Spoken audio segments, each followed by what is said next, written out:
Hello ചങ്ങായിമാരെ, എല്ലാവർക്കും advance Baliperunnal ആശംസകൾ. ഇത് നാളെ പോസ്റ്റ് ചെയ്താൽ ചിലപ്പോൾ ആരും ശ്രദ്ധിക്കൂല, അതാണ് ഇന്ന് പോസ്റ്റ് ചെയ്യുന്നത്.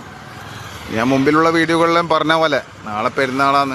ഇൻഷാ അല്ലാഹ് എല്ലാവരും കഴിവിൻ്റെ പരമാവധി എല്ലാവരും കുടുംബ വീടുകൾ, പ്രായമായ ആൾക്കാരുണ്ടെങ്കിൽ, സുഖമില്ലാത്ത ആൾക്കാർ, അവരെല്ലാം എന്തായാലും മസ്റ്റായിട്ടും സന്ദർശിക്കാൻ ശ്രമിക്കുക. ഓക്കെ. പിന്നെ പ്രവാസ ലോകത്തുള്ള ആൾക്കാർ കഴിവിൻ്റെ പരമാവധി വീഡിയോ കോളുകൾ ചെയ്ത് പെരുന്നാളന്ന് ഈദ് വിശ്വസെല്ലാം അപ്പുറം അറിയിക്കുക.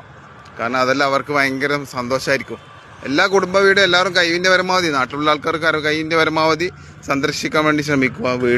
പ്രവാസ ലോകത്തുള്ള ആൾക്കാർ കഴിവിൻ്റെ പരമാവധി പ്രായമുള്ള ആൾക്കാരെയും സുഖമില്ലാത്ത ആൾക്കാരെല്ലാം വീഡിയോ കോളെല്ലാം ഒന്ന് ചെയ്ത് ഒരു ഈദ് വിശ്വാസമെല്ലാം അറിയിക്കുക. കാരണം അതെല്ലാം അവർക്ക് നല്ലൊരു സന്തോഷമായിരിക്കും.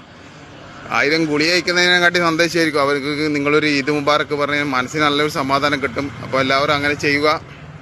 കാരണം അവർക്ക് മനസ്സിലുള്ള സന്തോഷമാണ്. അവർ വേറെ ആർക്കെങ്കിലും അവളെ നാട്ടിലുള്ള ആൾക്കാർ പോയപ്പോൾ എന്നാൽ തന്നെ പറയും, അടാ ഇന്ന് ഗൾഫിൽ നിന്ന് വിളിച്ച് ഈദ് മുബാറക്കെല്ലാം പറഞ്ഞ് നിങ്ങൾ എപ്പെങ്കിലും പോയാലും പറയും, അവിടെ നീനാന്ന് പെരുന്നാളിൽ കണ്ടതല്ല. അവർക്ക് നല്ല ഓർമ്മ ഉണ്ടാവും. അതുകൊണ്ട് കഴിവിൻ്റെ പരമാവധി എല്ലാവരും കുടുംബ വീടുകളും പ്രായമുള്ള ആൾക്കാരെയും എല്ലാവരെയും സന്ദർശിക്കും എന്ന വിശ്വാസത്തിൽ ക്യാമറാമാൻ ഷെയ്ർ മുസ്തഫക്കൊപ്പം കണ്ണൂർ സുൽത്താൻ.